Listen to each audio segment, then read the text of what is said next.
This video is sponsored by SBO Digital Marketing. Join SBO Digital Marketing, your work from home opportunity. It's a mobile based part time job ideal for students, homemakers, and job seekers. Make the most of your free time. No fixed hours. Work at your convenience.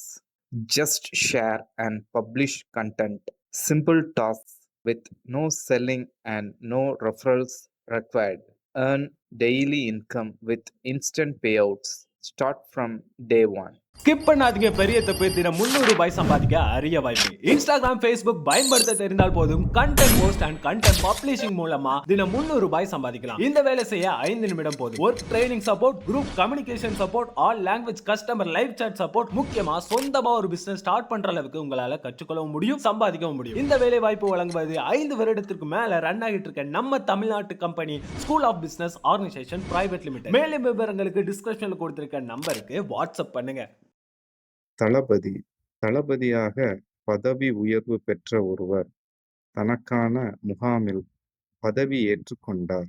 அவர் அந்த முகாமை ஆய்வு செய்தபோது 2 காவலாளிகள் ஒரு பெஞ்சை காவல் காத்து கொண்டிருப்பதை பார்த்தார்.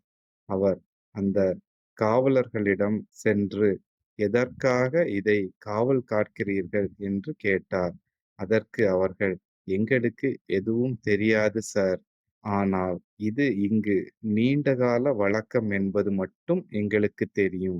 நீங்கள் இது விஷயமாக ஏதாவது தெரிந்து கொள்ள விரும்பினால் முன்னாள் தளபதியிடம் கேட்டு தெரிந்து கொள்ளுங்கள்.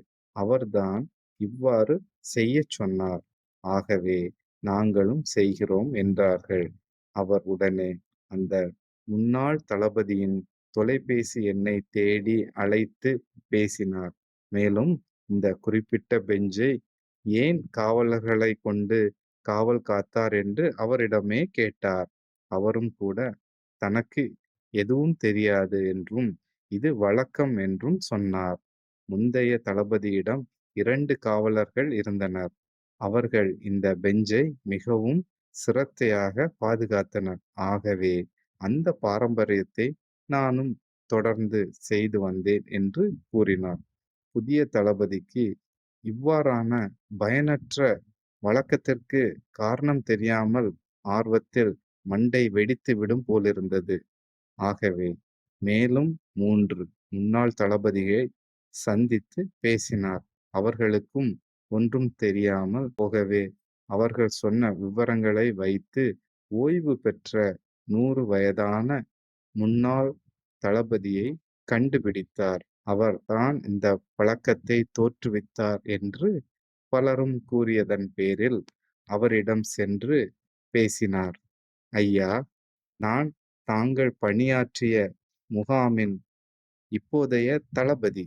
ஒரு சாதாரண பெஞ்சை காவல் காக்க 2 காவலர்கள் பணியாற்றும் வழக்கத்தை தாங்கள்தான் ஏற்படுத்தியதாக அறிந்து கொண்டேன். தாங்கள் தான் இந்த வழக்கத்தை தொடங்கி வைத்திருக்கின்றீர்கள் என அறிந்தேன். அவர்களை ஏன் அவ்வாறு செய்ய வைத்தீர்கள் என்று தயக்கத்துடன் கேட்டார். என்னது, இன்னுமா அந்த பெயிண்ட் காயல? நான்சென்ஸ் என்று சத்தம் போட்டார் அந்த மாஜி தளபதி.